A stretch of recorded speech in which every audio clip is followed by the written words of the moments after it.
Thanks for following my blog. As y'all saw, we went to Memphis for a mission trip over spring break, and we've been home for about 2 days? 2 days? Yeah, I don't know. It's all blurring together. But this is my roommate, Mary, and we went together, and we just learned a whole lot from the week. And I think the biggest thing we both took out of it was just the community we built. It's pretty crazy how God can throw 15 people together that are from completely different backgrounds, with completely different stories, and because we have Christ in common, it becomes a family, and it's just really, really awesome to see how that happened. And a lot of it was we got to go to the Civil Rights Museum, and whenever we initially got there, I was kind of frustrated because I was like, okay, we're here for a mission trip. I want to get my hands dirty. I want to start serving. And it was kind of a long process because we got there Saturday. We started hanging out.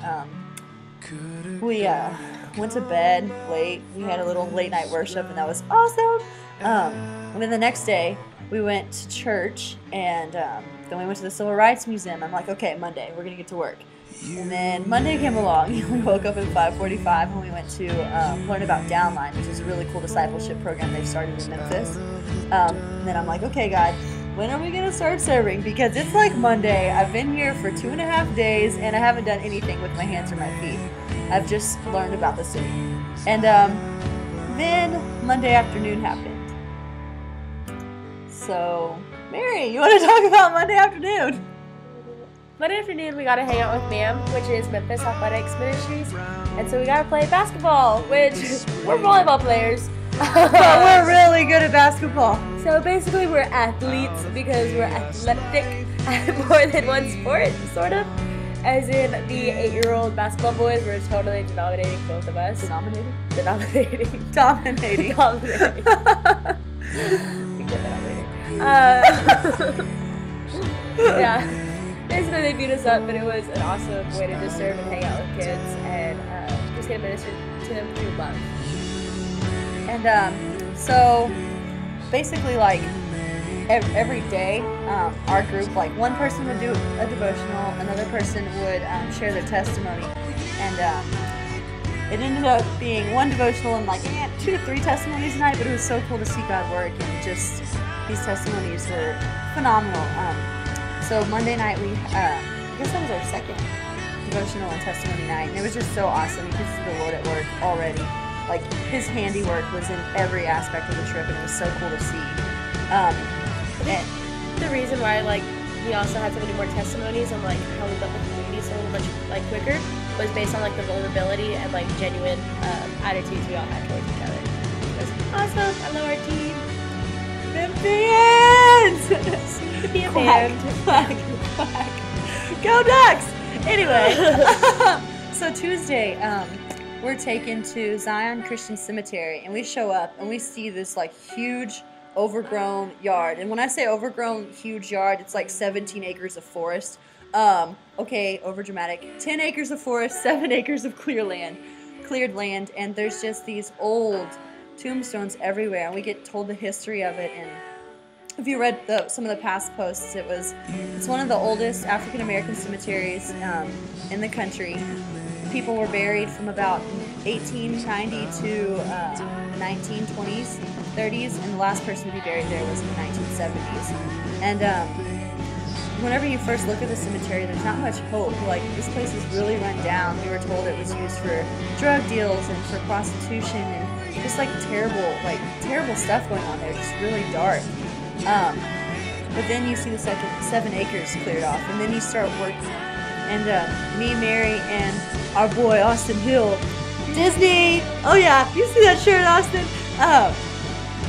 We as the day progressed, we ended up digging up Lucinda Wainwright's tombstone, and it was a very long and tedious process. I guess someone had been praying for patience, because I guess it really took some to get this tombstone up. But once we did, like, oh, and I got to kill a snake with a machete. That was cool. She didn't just kill the snake either. Like, you literally saw the snake squirm out, Austin ran away, and then there's Meredith, like, literally hashing at this little garden snake. And it's like, die, snake! And it was slightly crazy because she did not stop swinging the machete. I would just like to point out, in Genesis 3:15, it said, God says, I will put hostility between you and the woman, and between your seed and her seed. He will strike your head, and you will strike his heel. I was just striking. Anyway, Lucinda gets out of her tombstones dug up. And it was just beautiful. And like a lot of the tombstones had gone, but not forgotten. But these people were forgotten. They were completely disrespected. It was just a really unjust situation with the entire cemetery. And so each time, one of the girls, Jenny, she's a super awesome girl. Jenny and Claire, they pointed out that each time these tombstones were dug up from the ground, it was a victory for God. They weren't forgotten anymore. They were our brother and sister in Christ, and their family members. Once the cemetery is completely cleaned up, they can see, like, go back and like visit their final resting place of their ancestors. And so throughout that, she's like, "Oh death, where is your sting? Oh death, where is your victory? You have nothing on us because we have God. We're His handiwork. We are His handiwork. And no matter what darkness, how Satan creeps in this town, like God's gonna it's just like a sign of that. It's so cool. And yeah, what else did you get out of Tuesday, Mary? Well, again, like what she said, getting Lucinda way right. This like tombstone was like 4 feet dug into the ground, like, and we only saw the very top of it, so we had like no idea like how far down it was. Proper tools. Yeah, we used like a mini shovel and our hands. But it was pretty awesome when we did get to see her because it did restore the original that she is.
Wednesday. We're really great storytellers, obviously. We take a little time.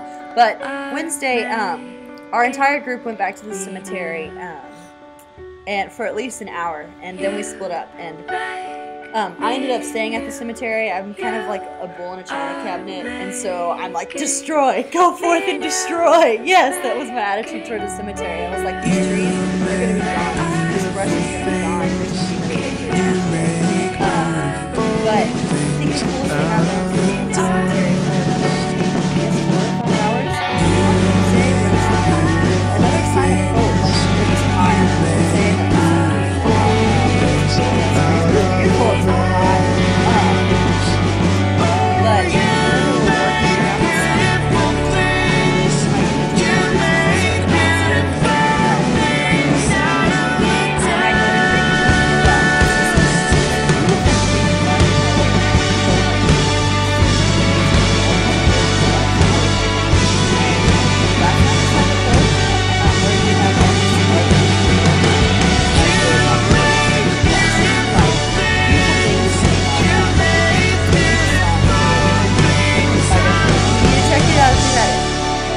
but it's like, could a garden come up from this ground? Like, yes, the magnolia tree was like just a clear sign that yes, there's gonna be like new hope built from that spot, and that was just really cool to see. And I got to go to Habitat to Humanity with about 5 other people from our group, and all I got to do for about 6 hours straight was attach doorknobs. Which at first I was like, okay, this job's kind of boring after the first 2 hours. I was like, maybe I'll get to do something else. But no, there was a stock of doorknobs to do. So I literally think I put together at least like 1,000 doorknobs. It took me 6 hours. So it was great, but I guess what I really learned about throughout the day was like God's still using us as a vessel. Like like in every single aspect of work that we're doing, whether it be big or small. People are end up going to be buying those doorknobs, so they're going to be buying them for a cheaper price. And like the fact that I got to put them together pretty well. Maybe the first couple may not turn out so great, but you know, once I finally got it down, they turned out pretty stinking good doorknobs. So it's good to see that we're all being used to the best, whether the work is being seen or not seen. Like that's what's pretty awesome about God's stories.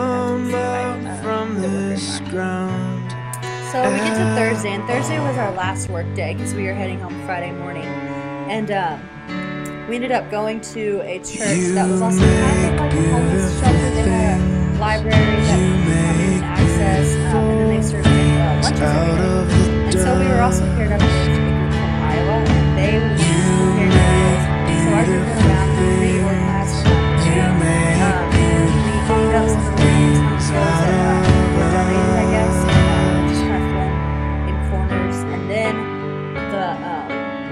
The citizens came in for lunch, and we also picked up spiky balls outside, so that was kind of fun. They got used as well as trash cans, but the citizens came in. That's really when I got hit hard. One of I sat with a mother and daughter pair, and they told us their story, and the mom had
isn't it awesome how joyful she is, like, after going through all those things? And it's funny because I think the night before, Claire had talked about joy, and she defined joy as constant communion with God, and there's a difference between joy and happiness. Happiness you can have without having God. Joy, not possible.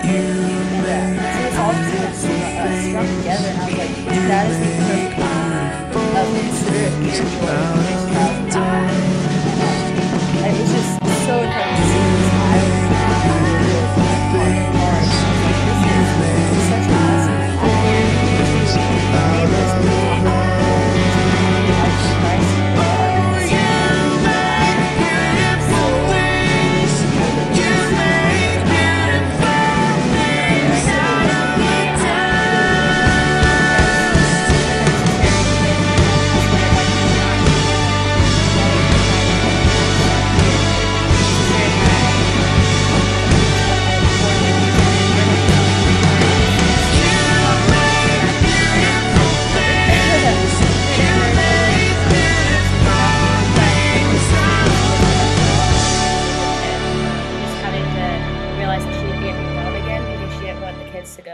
away and her not be able to see them again, so she wanted to be able to be a part of their life.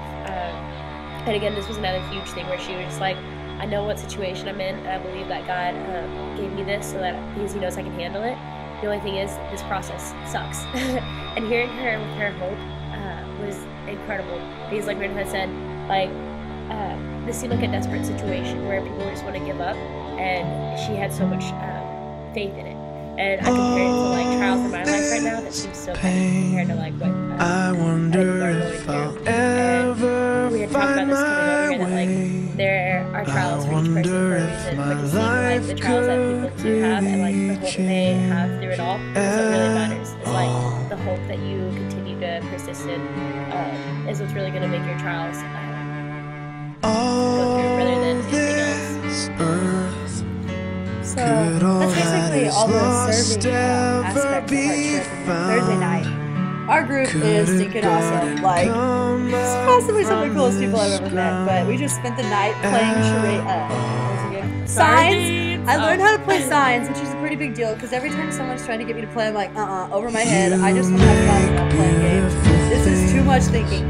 Loved it. And then we played sardines in the dark. Terrible idea. The church was creepy at night. Whoever thought of this idea? I held Mary's hand the whole time because I was scared. I'm like, I'm sorry. But that was really fun. It was like 2 o'clock in the morning. And we were working at 5:30. Our bands rolled out by 6:15, I would say. And a lot of us we just passed out in the vans for 6 of the 12 hours probably of the ride back. But those minutes we were awake. It was so awesome to see spring and board games, joke, prank call each other. Like it was just so awesome. Freaking thank you for our adult leaders for the year, and such a great example of what a Christian marriage should look like. Just loving us. We called them mom and dad. Like super awesome. We get back and we turned 21, so we went to church and we had dinner. It was awesome. Saturday was weird because and this morning we got back up at church. It was so cool to see obviously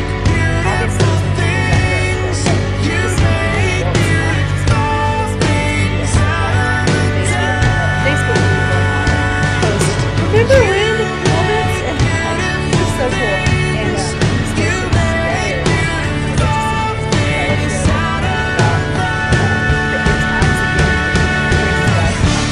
And Alex and so was Mason.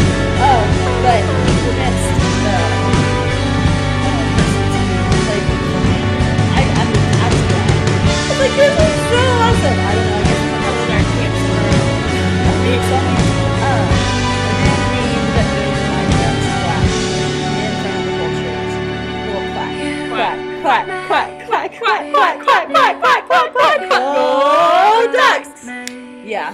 And we're planning to learn a song to perform at the debrief for all the road trips. But it may not be called Walking in Memphis. Walking in Memphis. Walking with my feet heavy. So, if you've lasted through this entire video, thank you for spending 18 minutes listening to two crazy girls go on the road.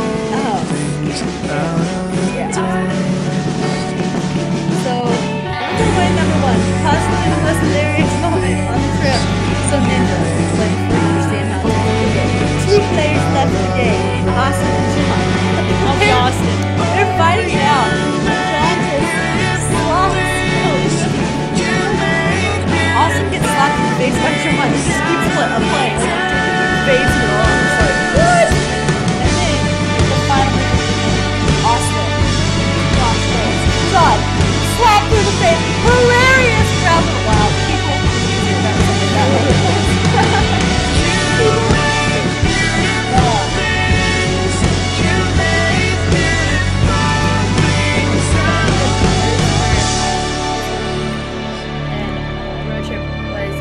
Chapter 5:36, where it's just don't be afraid, just believe.